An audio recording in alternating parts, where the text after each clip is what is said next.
Pwede bang magpagawa sa 01 Moto kahit may dala kang sariling tambutso? Hindi naman ako nagdalawang isip na dito dalhin. So nakikita ko naman, puro positive yung comments. Saka well experienced naman yung inyong shop about sa muffler replacement. Mga tao nyo kasi well skilled, professional. So no problem with that.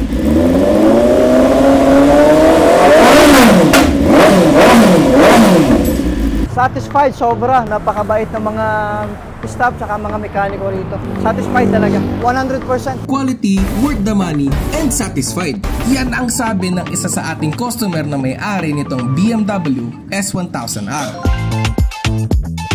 Pumunta siya dito sa 01 Moto para ipaka-delete ang kanyang motor at para magpakabit ng ibang pyesa. Concerned ang ating customer kung pwede bang magpa-service kahit may dala siyang sariling tambutso. At ang sagot ay, pwedeng pwede! Kaya naman, sinimulan na agad ito ng ating mga mekaniko. Kailangan nating matanggal ang full system nito para mas maayos nating matanggal ang catalytic nitong BMW S1000R. Tignan nyo naman mga ka-Z1 Nation, sobrang laki talaga ng timbang na mababawas sa motor pag tinanggal ang catalytic nito. Isinukot na rin natin ang muffler na dala ng ating customer para sa paggawa ng mid-pipe nito. Kailangan natin itong gawan ng mid-pipe na magdudugtong sa headers papunta sa exhaust. At dahil skilled at well-trained ang ating mga fabricator, nagawa nila ito kaagad. Konting linis lang at buffing at ready na ito for installation. Habang ginagawa ng ating mga fabricator ang mid-pipe nitong S1000R, nakalatag na ang iba pang pyesa na ikakabit para sa motor ng ating customer. Meron tayong engine guard, lever guard, side stand and larger, tank pad and tank grip at marami pang iba. Pero bago yan, tanungin muna natin ang ating customer kung bakit dito siya sa atin nagpagawa. 500 kilometers pa lang tatakbo, so gusto ko na makinig yung tamang tunog. Kaya dinala ko dito sa 01 Moto. Nakita ko sa mga comments naman sa FB na maganda yung rito. Outcome ng mga ginagawa ninyong tambutso sa mufflers. Pagkababa ko, dinala ko na agad dito kasi alam ko yung quality yung magiging outcome ng trabaho. At sigurado ako magiging maayos to. At ngayon, ready na ang tambutso nitong BMW S1000R. Soundcheck tayo!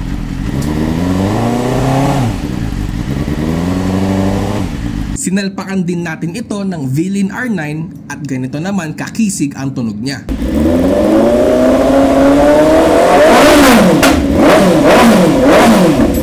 At ngayong all set na ang exhaust system para dito sa ating BMW S1000R, inilipat na ng ating mga mekaniko itong motor para masalpakan na ng iba pang accessories. At habang ginagawa yan, tanungin natin si customer kung paano niya na-discover ang 01 Moto. Sa social media, actually, follower ako ni Boss Ark o lahat ng mga vlog niya. Napanood ko.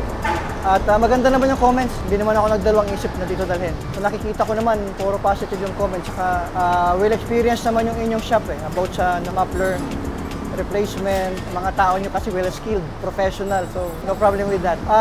Motor ko ngayon, S1000R. Ang pinakabit ko ngayon, pinakat-delete ko yung muffler, radiator guards, crash guard, etc. Kaya naman, para mas mapabilis ang paggawa nitong BMW S1000R ng ating customer, tulong-tulong na ang ating mga mekaniko para sa pagkabit ng piyesa nito. Napansin ng ating mekaniko na kulang na din ang coolant nito. Kaya naman, dinagdagan na ito ni Master ng coolant. Talagang masasabi mo na quality ang gawang 01 Moto. After a few minutes, naikabit na natin lahat ng accessories para dito sa BMW S1000R ng ating customer. Ano kaya ang masasabi ng ating customer sa premium service ng 01 Moto? Satisfied, sobra. Napakabait ng mga staff saka mga mekaniko rito. Satisfied talaga, sobra, 100%. Kaya ikaw, kung hanap mo ay premium service at gawang pang international, punta na sa 01. Dahil sa 01, kayo ang number 1. Ayos ba sir? Ayos?